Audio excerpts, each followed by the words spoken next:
بسم اللہ الرحمن الرحیم۔ میں ہارون رشید عرض کر رہا ہوں۔ 9 مئی کے بعد، بلکہ عمران خان کی گرفتاری کے بعد جو بھی واقعہ پہلے ہوا تھا، عمران خان کبھی اتنے شاد نہیں تھے جتنے آج، اور نواز شریف اور شریف خاندان کبھی اتنا پریشان نہیں تھا جتنا کہ آج کل ہے۔ واقعہ یہ ہے کہ نواز شریف نے سیاسی خودکشی کر لی ہے، اپنے پاؤں پہ کلہاڑی مار لی ہے اور اپنا مستقبل تباہ کر لیا۔ جن لوگوں نے شہباز شریف کو ہوائی اڈے پر جاتے ہوئے دیکھا ہے، ابھی تو وہ اپنا سامان درست کر رہے تھے، واپس آئے تھے کہ ٹیلی فون آیا، بھاگم بھاگ وہ پہنچے، اور ان کا کہنا یہ ہے، لوگوں جنہوں نے دیکھا کہ رنگ زرد تھا، حالت خراب تھی، بالکل ویسی جیسی راجیو گاندھی کی تھی جب ضیاء الحق نے ان سے کہا تھا کہ پاکستان پہ حملہ کیا تو ایٹم بموں سے اڑا دیں گے، اور ظاہر ہے کوئی ایٹم بموں سے اڑانا تو نہیں تھا، مگر یہ خوف بجائے خود کتنا ہولناک ہوتا ہے۔ نواز شریف کے وزیر اعظم بننے کا امکان برائے نام رہ گیا، میرا تو خیال ہے ختم ہی ہو گیا۔ اب شہباز شریف بنیں گے یا قرائے فعال کسی اور کا نام بھی نکل سکتا ہے، جہانگیر ترین ہمت دکھائیں، کچھ اپنا خاکوانی صاحب ان کی مدد کریں تو وہ بھی بن سکتے ہیں، بننی تو مخلوط حکومت ہی ہے۔ اور اگرچہ اس کے لیے شرط یہ ہے کہ عمران خان کی کسی نہ کسی درجے کی سینکشن تو ہو، اس کے بغیر تو نہیں ہو سکتا۔ عمران خان صاحب اتنے شاد ہیں، ان کے وکیل نے بتایا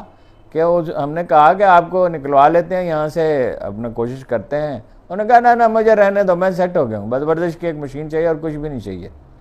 کھانا بھی اب یہ جو ہے کفایت کرتا ہے، مجھے کوئی تکلیف نہیں ہے۔ نواز شریف صاحب کی ایک تو آپ پریس کانفرنس ضرور دیکھ لیجئے جو یوٹیوب پہ ہے، اس پہ بھی ہوگی شاید، فیس بک پہ بھی، کیا تکبر ہے اور کیا تنتنا ہے اور کیا زوم ہے، پتہ نہیں کیا ہوا ان کو۔ اور ایک یہ کل کا ویلاگ جو ہے وہ مہربانی کر کے دوبارہ دیکھ لیجئے، انہوں نے تو ایسی بات کہی کہ لوگ دنگ ہی رہ گئے جنہیں فیصلہ کرنا ہے، کہ میں جو حساب کروں گا جنرل فیض حمید کا، جنرل باجوہ کا، اور جسٹس اعجاز الحسن کا، اور جناب فلاں کا اور فلاں کا، اور کوئی آدمی جس کے حواس ٹھکانے کو دواؤں کے زیر اثر تھے، یہ کیا ہو گیا تھا، یا طاقت کا نشہ تھا۔ وہ سکھوں کا جو لطیفہ ہے کہ کیچڑ اچھال رہے ہو ایک دوسرے پہ، پی رکھی ہے کہ نہیں، لینے کے لیے گیا ہے آدمی، ابھی تو اقتدار ملا نہیں تو یہ تنتنا ہے۔ تو 50-60 لاکھ فوجیوں کے ووٹ ہیں، ریٹائرڈ فوجیوں کے جو ووٹ ہیں جو ڈالے جاتے ہیں وہ اتنے ہیں، اور وہ مشرف کا احتساب آپ کر سکے تھے، آپ کو سوجھی کیا؟ اب وہ مریم بھی گئی ہیں، بھاگی وہ بھی گئی، لیکن تلافی نہیں ہو سکتی۔ معافی مانگتے ہیں تو مرتے ہیں، نہیں مانگتے ہیں تو مرتے ہیں۔ وہ ایک قاسم صاحب ہوتے تھے جنگلات کے وزیر، ہمارے مرحوم دوست فاروق گیلانی نے ان کا ریکارڈ رکھ چھوڑا، انہوں نے کسی خاتون کو رکھا ہوا تھا گیسٹ ہاؤس میں، نے کہا یہ 7.5 لاکھ روپے دے دیجئے۔ مجھے پتہ چلا، میں گیا، شاہ صاحب وہ متعلقہ وزیر تھے سرحدی امور کے اور امور کشمیر کے، اب کیا ہوگا؟ انہوں نے کہا پیسے دے گا تو مرے گا، نہیں دے گا تو مرے گا۔ ادھر بین الاقوامی دباؤ بہت ہے۔ ایشیائی ترقی یافتی بینک نے کہا سیاسی استحکام چاہیے،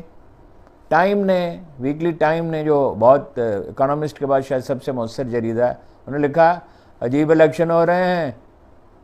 کہ ملک کا سب سے بڑا لیڈر ایک 10 فٹ 12 فٹ کی کوٹھڑی میں پڑا ہوا ہے۔ اچھا، ایشیائی ترقی یافتی بینک بھی یہی کہتا ہے، یورپی یونین بھی یہی کہتی ہے، امریکہ بھی چاہتا ہے الیکشن ہو، تو چاہتے عمران خان کو نہیں ہے، مگر الیکشن کو کریڈٹ ادھر وزیر اعظم صاحب جو ہیں وہ اتنے زیادہ سے زیادہ ذہین آدمی ہیں، ویسے نگران وزیر اعظم صوبائی وزارت کے آدمی ہیں، تجربہ نہیں ہے، تجربہ ہوتا کچھ کہتے ہیں۔ انہوں نے کہہ دیا کہ پاکستان اس لیے اس طرح ہے چین کے لیے جیسے اسرائیل کے لیے، ایسی حماقت کی بات جیسے نواز شریف نے ایک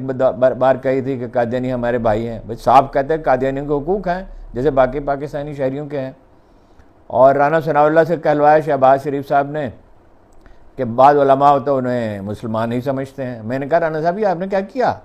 کہنے لگے میں کیا کرتا، مجھے تو چیف منسٹر نے کہا تھا۔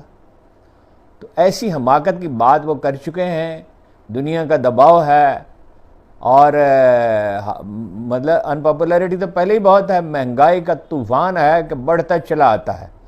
جیسے کوئی دریا کا بند ٹوٹ جائے اور وہ ایک کے بعد دوسرے گاؤں کو بہاتا ہوا لے جائے،